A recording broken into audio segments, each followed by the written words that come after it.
Vou atualizando outras informações aqui, porque uma nova audiência de custódia realizada hoje à tarde, a Justiça decidiu manter a prisão preventiva de Evandro Rogério Leite, que é o caminhoneiro responsável pela morte de 12 estudantes universitários na rodovia Jorge Luiz, em Nuporanga. O Evandro, de 51 anos, foi transferido para a penitenciária de Pontal e vai permanecer aguardando novas decisões judiciais. O Pasquim está comigo aqui para atualizar esse caso, que inclusive, viu, Pasquim, você fez uma cobertura aí em todos os momentos, trazendo todas as informações, desde o Jornal da Record, participação em outros programas também no fim de semana na nossa Record, né, contando infelizmente essa tragédia e atualizando como tudo aconteceu, né, ou pelo menos como é que foi, né, o desfecho disso tudo até então.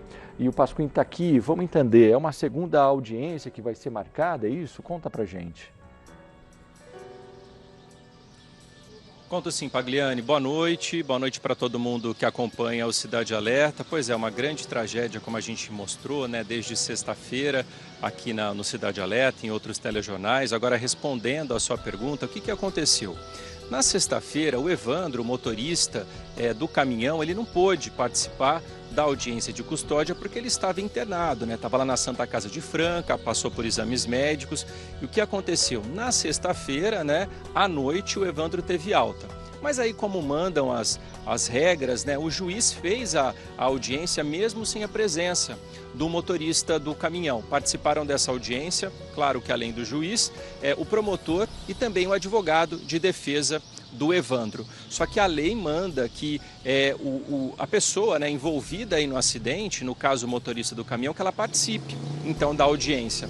Como o Evandro teve alta na sexta-feira, como eu disse, no sábado ele foi para o presídio de Santa Rosa, depois transferido para Pontal, como você informou.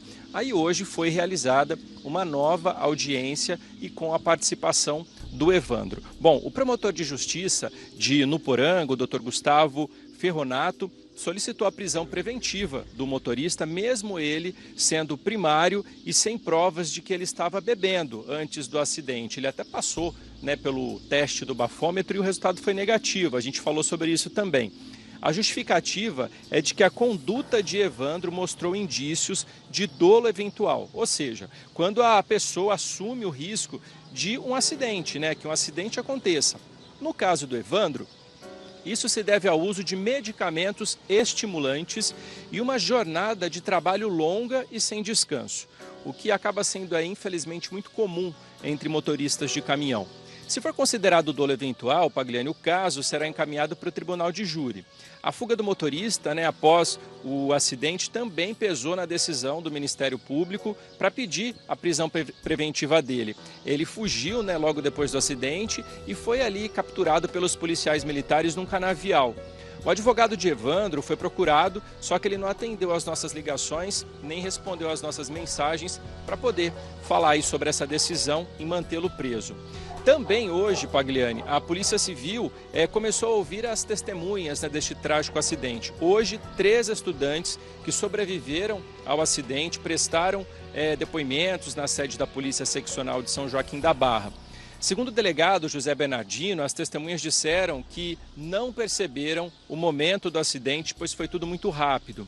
Eles estavam todos sentados e, de repente, eles sentiram o impacto da batida. O motorista do ônibus e outros estudantes serão ouvidos ao longo dessa semana. O caminhoneiro ele deve ser interrogado por meio de uma carta precatória. A polícia também aguarda os laudos periciais, incluindo o resultado do tacógrafo do caminhão, para saber a velocidade que o veículo estava no exato momento da batida.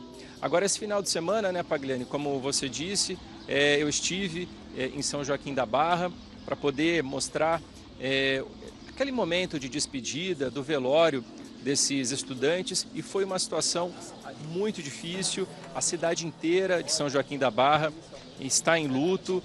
No clube lá da cidade, no salão de festas ali do clube, foi feito o velório de 10 vítimas, né? É até uma situação difícil, né? Porque assim, um salão de festas, eu conversei com algumas pessoas que disseram, inclusive, que muitos, né, desses estudantes participavam ali de festas nesse salão e no sábado eles foram velados exatamente nesse local. Foi um momento de muita comoção. muita gente ali, por causa da emoção, precisou de atendimento médico, foi amparada por assistentes sociais da prefeitura. Tinha muita gente também oferecendo ali apoio psicológico. O pessoal da Defesa Civil também acompanhou, porque o salão ali ficou lotado, filas, né, do lado de fora, de pessoas ali, de moradores de São Joaquim da Barra, para poder fazer essa despedida. Lá no salão, o local ficou reservado apenas para os familiares, né, para amigos mais íntimos e familiares. E aí o restante da população que quis fazer essa despedida podia, né, entrar ali no salão. O pessoal fez um isolamento, eles passavam, prestavam as homenagens e logo eles já saíam. Um pouquinho ao lado, né, onde fica o velório municipal, foi velado o corpo de outros 2 estudantes. A família preferiu fazer esse velório separadamente do velório coletivo. E aí as pessoas também puderam, né, se despedir dessas outras 2 vítimas veladas no velório municipal lá de São Joaquim da Barra. Logo em seguida foi até adiantado o enterro, Pagliani. Inicialmente a previsão era que o velório começasse às 7 e terminasse ao meio-dia, mas eles acabaram antecipando um pouco o sepultamento dos corpos e a partir das 10h30 da manhã começaram a ser retirados de 3 em 3 e aí seguia para o sepultamento no cemitério municipal de São Joaquim da Barra. Claro, mais uma vez, um momento ali de muita dor para todas as famílias, né? Esse cortejo que seguia até o cemitério, a gente percebia ali, e como não poderia ser diferente, um momento de muita dor, de angústia para todos os familiares. Vale lembrar também, Pagliani, que ainda há uma vítima do acidente internada na Santa Casa de Franca.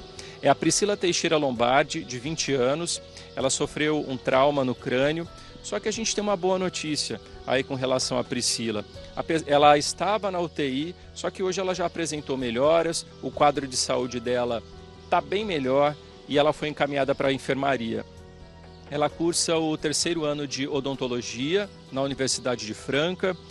Hoje à noite, inclusive, na Unifran, será realizada uma homenagem para os 12 estudantes vítimas desse acidente, porque as aulas, as atividades foram suspensas, né? O acidente aconteceu na quinta-feira, na volta, né? Quinta-feira à noite.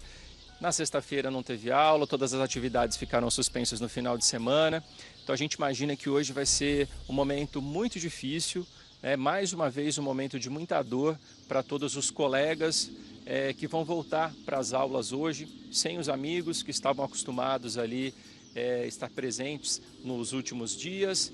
E hoje certamente vai ser mais uma vez muito difícil essa volta às aulas, principalmente para quem estava ali na turma, né? Tinha esse contato diário com os colegas.